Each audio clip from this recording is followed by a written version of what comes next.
అంటే మీకు టికెట్ ఇస్తారా లేదా అనేది ఒక ఇప్పుడు ప్రస్తుతం ఇప్పుడు అది ఏమో తర్వాత అయితే పార్టీ అంటే జగన్మోహన్ రెడ్డి మీద అభిమానం కావచ్చు, రాజశేఖర రెడ్డి మీద అభిమానంతో ఆయన తనయుడు పార్టీకి బలం చేకూర్చాలనే ఉద్దేశంతో మీరు ఏమైనా పార్టీ బలోపేతానికి కొద్దిగా చురుగ్గా పాల్గొనడానికి మీ కార్యకర్తలతో మాట్లాడి ఏమైనా మీటింగ్ పెట్టుకుని ఏమైనా ఏర్పాట్లు చేస్తున్నారా?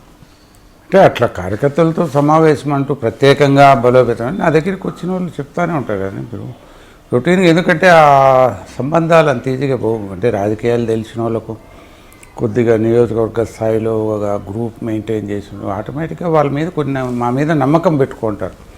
అంటే అది కూడా ఒక రకంగా మాకు గర్వకారణం కూడా.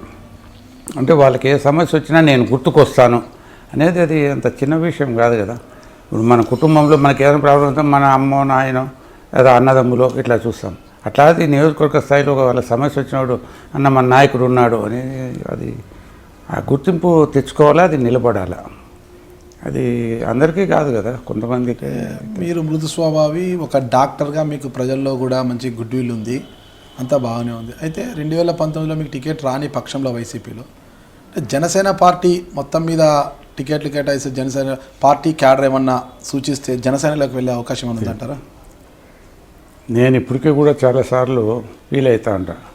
నేను నా జీవితంలో పార్టీ మారే ఉద్దేశాలు లేవు నాకు. కాంగ్రెస్ పార్టీలో ఉండిపోవాలనుకునే ఉన్నాను. సరే అది ఏదో రాజశేఖర రెడ్డి పాశము ఏదో నన్ను మార్చి మళ్ళీ ఇంకా రెండో ఇదేమి ఉండదు. అంటే క్యాడరు అందరూ కూడా కోరితే క్యాడర్ ఆ పరిస్థితి ఏమి ఉండదండి. ఇప్పటికేమో వైఎస్ఆర్లోనే ఉన్నాం, వైఎస్ఆర్ కోసమే పనిచేస్తాం. జనసేన పార్టీ ఎఫెక్ట్ 2019లో ఎలా ఉంటుందంటారు?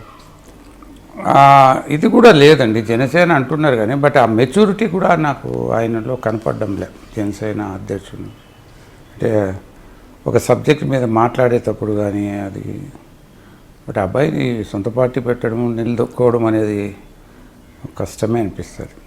అంటే కాపులంతా కూడా జనసేన వైపు వెళ్ళే అవకాశం ఉంటుంది కదా అప్పుడు? కష్టం అండి. ఒక కులాన్ని పట్టుకొని పలానా వ్యక్తి ఎంబడి వెళ్ళిపోతారనేది రాజకీయాల్లో కాదు. అది ఏ వ్యక్తి అయినా కానీ, చిరంజీవి కావచ్చు, ఇంకొకరు కావచ్చు, జగన్మోహన్ రెడ్డి కావచ్చు, చంద్రబాబు నాయుడు, ఒక కులాన్ని నమ్ముకున్న వ్యక్తి ఎవరూ రాజకీయాల్లో ఉండలేరు, మనుగడ సాధించలేరు.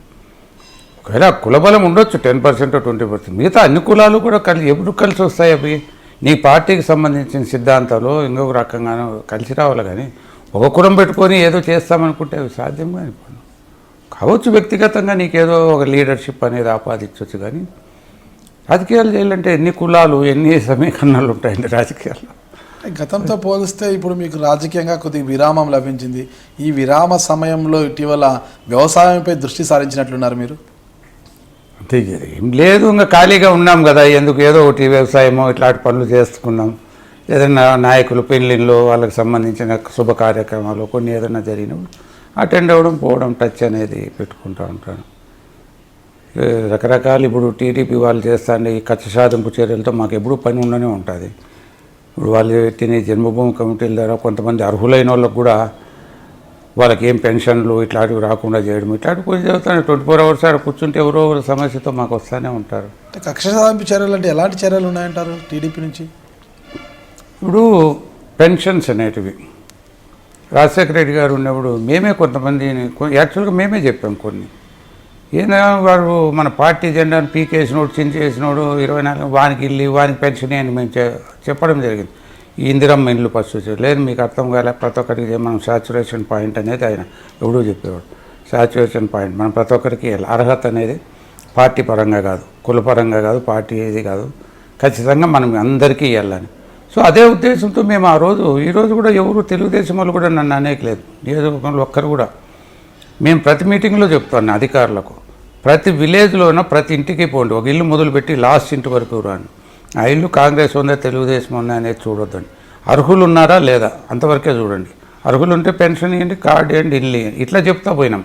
రాజశేఖర రెడ్డి లేదు మాకేమీ ఇది లేక కదా చెప్తానే పోయినాం. ఈరోజు చేస్తానని వాడు వైఎస్ఆర్సీపీన వాడిని పెన్షన్ ఇవ్వద్దండి. 85 90 year old విడోకు ఏం సంబంధం అండి పార్టీతో? పాపం ఆమెకు కూడా పెన్షన్ రాకుండా చేస్తారు. అట్లా వాళ్ళు ఎంతోమంది వచ్చి అడుగుతుంటారు. ఎండిఓలకు వీళ్ళకి ఫోన్ చేసి చెప్తానే ఉంటాం, ఏం చేసేసారు జజంబు కమిటీ వాళ్ళు సైన్ చేసినా మేమేం చేయలేము అంటారు. వాటికి మాకు పరిచయం ఉండే టీడీపీ వ్యక్తులతో కొంతమందికి చెప్తానే ఉంటాం, చూడండి ఇట్లా దానికేంది రాజకీయం ఆ రోజు మేము చేసినాము చిన్న 38 80 ఏళ్ళు 90 ఏళ్ళు ఉన్న ముసలామె ఏం చేస్తుంది ఈరోజు మంచి చేస్తే ఆమె నీకే ఓటేస్తుంది వైఎస్ఆర్సీపీ ఏమి చెప్తాను అది కావడంలే ఇట్లాంటివి కొన్ని చాలా చాలా అన్యాయంగా బిహేవ్ చేస్తున్నారు చంద్రబాబు నాయుడు గారేమో మరి రోజు టీవీలో చెప్తూనే ఉంటారు అర్హులైన వాళ్ళు ఎవరైనా మిస్ అయినా నేను ఆన్లైన్లో చెక్ చేస్తూ ఉంటా 80 ఏళ్ళు 90 ఏళ్ళు పెన్షన్ రావు నేను కరెక్ట్ చేస్తాను నేను ఇస్తా అని అది వాస్తవంగా జరగడం లేవన్నీ ఆ కక్ష అనేది జరుగుతాను BC loans SC ST loans ఏ విధంగానూ పోవడం జన్మభూమి కమిటీ అప్రూవ్ చేయాలా రావాలా లేకపోతే రావు గత 20 రోజుల క్రితం జగన్మోహన్ రెడ్డి అనంతపురం కలెక్టరేట్ ఎదురుగా చేపట్టిన రైతు ధర్నాకు మీరు ఎందుకు హాజరు కాలేకపోయారు? లేదు ఆ రోజు నాకు వేరే పని మీద ఉండి నేను రాలేకపోయినా కానీ జగన్మోహన్ రెడ్డి ఇంకా ఎందుకంటే నేనే ఈరోజు ఎంతమంది చెప్తాను కదా ఒక ఒత్తిడితో ఆ రోజు జగన్మోహన్ రెడ్డి నాకు ఇవ్వలేకపోయినాడే కానీ వేరే విధమైన ఇదేం లేదు ఒకవేళ నేను పోయినా పోకపోయినా జగన్కి ఏమాట ఒరిగేదేమి ఉండదు. అంటే గతంలో మీరు వద్దనుకున్నా కూడా మీ పెద్దల రాజకీయ వారసత్వంగా మీరు వచ్చారు రాజకీయాల్లోకి, ఇక మీ రాజకీయ వారసత్వాన్ని ఎవరికి అందించబోతున్నారు? నాకు రాజకీయ వారసత్వం అయితే మా అబ్బాయిని తీసుకొని రావాలనేది నాకు ఇష్టం లేదు.